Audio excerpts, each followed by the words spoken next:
जय श्री कृष्ण भाइयों। आज हम बात करेंगे आला उदल की। आला उदल बड़े लड़ैया जिनके बल को नहीं शुमार, जिस दिन जन्म भयो उदल को धरती मांगे धन और द्वार। ये लाइनें हैं लोक गाथा आला की, लोक नायक आला की। कहते हैं कि उन पर तलवार मोहित हो गई थी। कई सदी बाद भी जिनकी गाथा उत्तर भारत की कमेरी जातियों में खूब पसंद की जाती है। मध्य भारत में एक राज्य था महोबा। वहां के राजा थे चंद्रवंशी परमार देव, जिन्हें ज्यादातर लोग परमाल नाम से जानते हैं।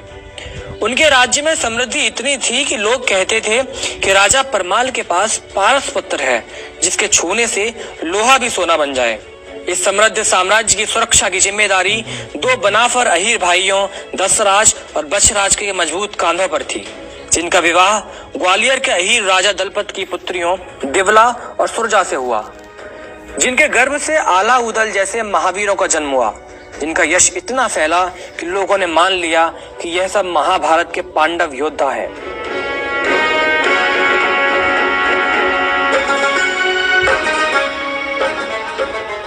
आला और उदल का जन्म अपने पिता की जागीर दसरापुर में हुआ। आला के जन्म के बारे में कहा गया कि जात दिन जन्म भयो आला को, धरती धसी अढ़ाई हाथ।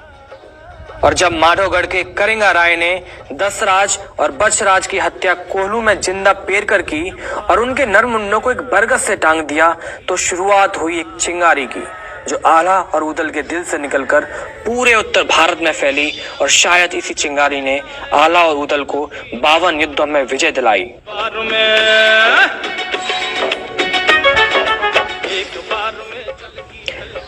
आला कहते हैं कि बदला लिए हैं हम दादा को, बजी है रात दिना तलवार, ईंट ईंट माढ़ो की खोदे, पक्को ताल दी है बनवाए।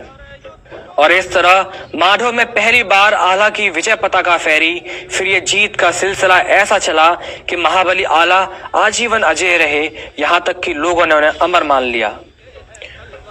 उस समय की रीति हो या शक्ति का प्रदर्शन, आला और उदल ने बहुत से युद्ध विवाह संबंध बनाने के लिए किए और जीते भी। दिल्ली के सम्राट पृथ्वीराज चौहान की बेटी बेला का विवाह भी तलवार की नोक पर परमाल के पुत्र ब्रह्मानंद से करवा दिया। आला और उदल महोबिया सेनापति रहे तो वही उनके चचेरे भाई मलिखान ने स्वतंत्र राज्य स्थापित किया। उस समय भारत के दो सबसे बड़े और शक्तिशाली राज्य थे, कन्नौज और दिल्ली। कन्नौज के राजकुमार लाखन राणा उदल के परम मित्र थे और यह मित्रता आजीवन चली। और दिल्ली नरेश पृथ्वीराज चौहान को कई बार जीवन दान देने वाले आला के बारे में कहा जाता है कि उन्होंने 3 बार दिल्ली को जीता था और एक बार तो पृथ्वीराज चौहान को आला ने गुरु गोरखनाथ के कहने पर अभयदान भी दिया था। 11वीं सदी में जगनेर के राजा जागन या जगनिक ने जब यह काव्य लिखा होगा तो शायद उन्हें भी अंदाजा नहीं होगा कि उन्होंने छंद आला में जो आला खंड लिखा वह इतना मशहूर होगा कि यूरोपीय महायुद्ध के मोर्चों पर भी सैनिकों में जोश भरने के लिए उसका उपयोग होगा। आला है ही ऐसा कि जब सुनाई देता है तो सुनने और गाने वालों को जोश से भर देता है। आला खंड में कहा गया है कि जाको बैरी सुख से सोवे, तिनके जीवन को धिक्कार। और स्वाभाविक ही बाहें फड़कने लगती है। इसके अतिरिक्त ढेर सारे सामाजिक ज्ञान का स्रोत भी आला रही है, जो पुरखों की सोशल इंजीनियरिंग का बेहतरीन नमूना है।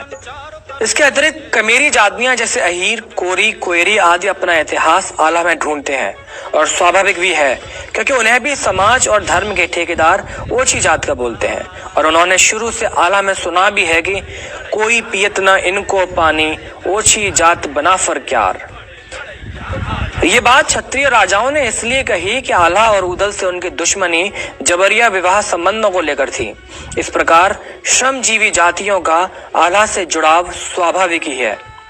मनिया देव या मनुष्य देव की अवधारणा भी आला की ही है, जिनका मंदिर आज भी महोबे में बना हुआ है।